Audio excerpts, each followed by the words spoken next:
गांव के कोने में बसी थी एक पुरानी मिट्टी की खुशबू से लिपटी झोपड़ी।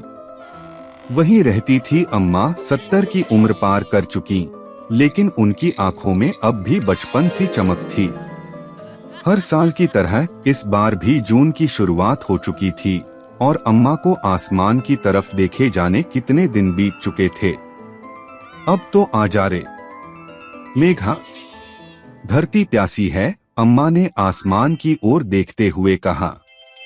पास ही खेल रही मीरा, उनकी पोती, जो अब 8 साल की हो गई थी, दौड़कर उनके पास आई। अम्मा, आप हर साल ऐसा ही क्यों बोलती हो? बारिश तो हर बार आती है ना? अम्मा मुस्कुराई। हाँ बिटिया, आती है, पर उसका इंतजार भी तो कुछ खास होता है।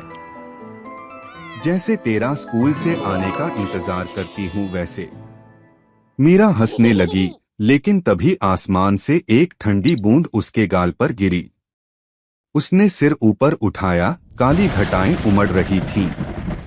और फिर एक और बूंद, फिर 2, और देखते ही देखते बारिश की एक सौंधी चादर पूरे गांव पर छा गई। अम्मा ने अपना पुराना घिसा हुआ दुपट्टा ओढ़ा और आंगन में बैठ गई। बारिश में भीगती मिट्टी से उठती खुशबू उन्हें बरसों पहले ले गई, उस साल की पहली बारिश में, जब वह 18 साल की थीं और नई नई दुल्हन बनकर इसी घर में आई थीं। उसी आंगन में पहली बार उनके पति ने बिना कुछ कहे बस उन्हें देखा था। वो नजरों का मिलना ही जैसे पूरी कविता था। बारिश की हर बूंद उस लम्हे की गवाही बन गई थी। अम्मा, आप भीग जाओगी, मीरा ने चिंतित होकर कहा। भीगने दो बिटिया, ये बारिश तो जैसे पुराने दिनों को वापस ले आती है, अम्मा ने आंखें मूंदते हुए जवाब दिया।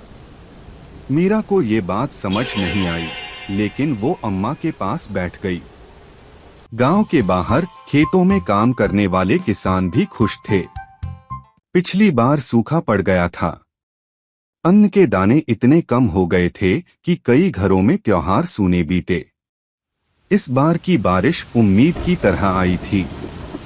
हर बूंद जीवन का संदेश लेकर आई थी।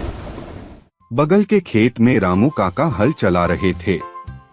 उनके चेहरे पर मिट्टी और पसीने के साथ एक मुस्कान भी थी। भगवान का शुक्र है, उन्होंने ऊपर देखते हुए कहा। अम्मा ने उन खेतों को अपने जीवन में कितनी ही बार हंसते और रोते देखा था। बारिश अगर वक्त पर आए तो यही धरती सोना उगलती है, लेकिन अगर देर कर दे तो वही धरती एक माँ की तरह तड़पने लगती है। शाम तक बारिश रुक गई थी, लेकिन आसमान में इंद्रधनुष खिल उठा था। गांव के बच्चे, जो स्कूल से छुट्टी पाकर घरों में दुबक गए थे, अब बाहर निकल आए। कीचड़ में उछलते, बारिश के पानी में कागज की नाव बहाते वे सब खिलखिला रहे थे। मीरा ने अम्मा से पूछा, अम्मा, जब आप छोटी थीं, तो भी आप ऐसे ही नाव चलाती थीं? अम्मा ने हंसते हुए कहा, हम तो नदी में नाव चलाते थे बिटिया। तब इतना पानी होता था कि घर तक आने का रास्ता ही नाव से तय होता था। और बारिश, वो तो जैसे त्योहार होती थी। माँ गरम पकोड़े बनाती और हम सब खपरेल की छत के नीचे बैठकर खाते। मीरा की आंखें चमक उठीं। तो आज आप भी पकोड़े बनाओ न? अम्मा ठठाकर हंसी। अरे हाँ, क्यों नहीं, चल तू भी मदद करना। रात को जब गांव की गलियां शांत थीं और पेड़ों से अब भी बूंदें टपक रही थीं, अम्मा छत पर बैठी थीं। पास में रखा था एक पुराना एल्बम। उसमें एक तस्वीर थी उनके पति की, जो अब नहीं थे। उनकी मुस्कान में भी वही बारिश की मिठास थी। देखो जी, फिर बारिश आई है, तुम्हारी तरह ही। हर साल आती है बिना बताए, अम्मा ने तस्वीर को देखते हुए कहा। नीचे आंगन में मीरा सो रही थी। उसके सपनों में इंद्रधनुष थे, नावें थीं और अम्मा की कहानियां। Thank you for watching.